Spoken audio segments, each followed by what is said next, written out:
لوگ کہتے ہیں نا کہ جی پتہ نہیں اللہ کی کیا مرضی ہے، پتہ نہیں اللہ کس میں راضی ہے. تو اللہ کی کیا مرضی ہے یہ تو بات مبہم ہو گئی نا. تو اللہ نے دین کو مبہم نہیں رکھا، اللہ نے واضح بتایا قل ان کنتم تحبون اللہ فاتبعونی یحببکم اللہ ویغفر لکم ذنوبکم.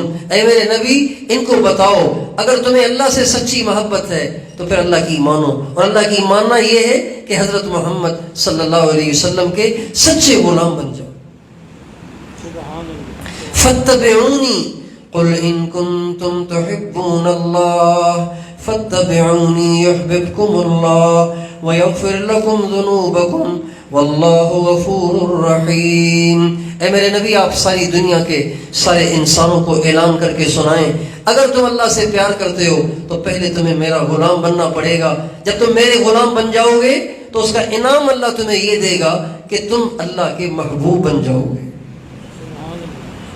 یہ اللہ کی مرضی ہے. ہم بندے ہیں نا، ہماری عورتیں اللہ کی بندیاں ہیں، ہمارے مرد اللہ کے بندے ہیں. جب بندے ہیں اور اپنی مرضی کوئی رہی نہیں، اپنی خواہش کوئی رہی نہیں، اپنی رائے کوئی رہی نہیں، تو ہمیں اللہ کی مرضی پہ چلنا ہے، اللہ کی خواہش پہ چلنا ہے، اللہ کی رائے پہ چلنا ہے. اور اللہ کی رائے، اللہ کی منشا، اللہ کی مرضی یہ ہے کہ ہم حضرت محمد صلی اللہ علیہ وسلم کے طریقے کو ہر چیز میں فالو کریں، ہر چیز میں.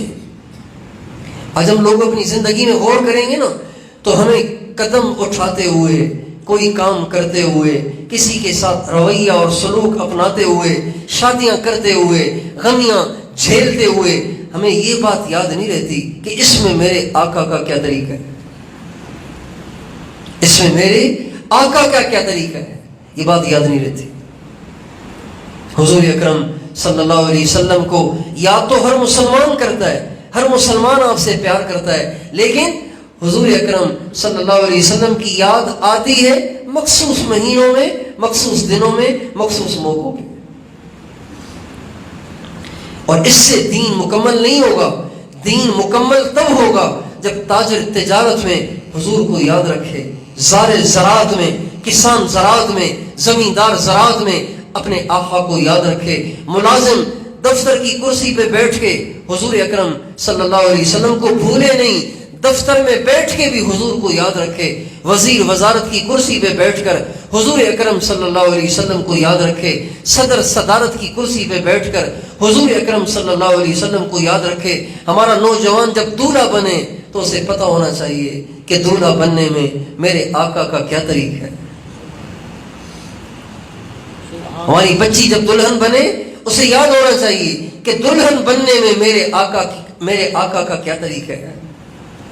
ہمارے گھروں میں کوئی مر جائے ہمیں یاد رہنا چاہیے کہ جب ہمارے نبی کے خاندان میں سے کوئی دنیا سے گیا تھا تو انہوں نے اس غم کو کیسے جھیلا تھا. میرے دوستو، حضور اکرم صلی اللہ علیہ وسلم کی محبت کو ہم نے مہینوں میں محدود کر لیا ہے، دنوں میں محدود کر لیا ہے، مخصوص مواقع میں محدود کر لیا ہے. حالانکہ حضرت محمد صلی اللہ علیہ وسلم کی جو محبت ہے وہ تو 24 گھنٹے ہمارے ذمے ہیں، ہر حال میں ذمے، ساری زندگی ذمے. دن کو بھی ہمیں حضور کے عشق کا مکلف بنایا گیا، رات میں بھی ہمیں حضرت محمد صلی اللہ علیہ وسلم کے عشق کا مکلف بنایا گیا. ہمیں حضر میں بھی حضور اکرم صلی اللہ علیہ وسلم کے عشق کا مکلف بنایا گیا. ہمیں سفر میں بھی ان کے عشق کا مکلف بنایا گیا. غم میں بھی ان کے عشق کے مکلف ہیں اور خوشیوں میں بھی ان کے عشق کے مکلف ہیں.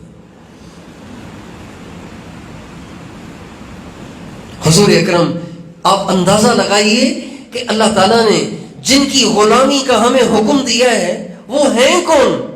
وہ کون ہے؟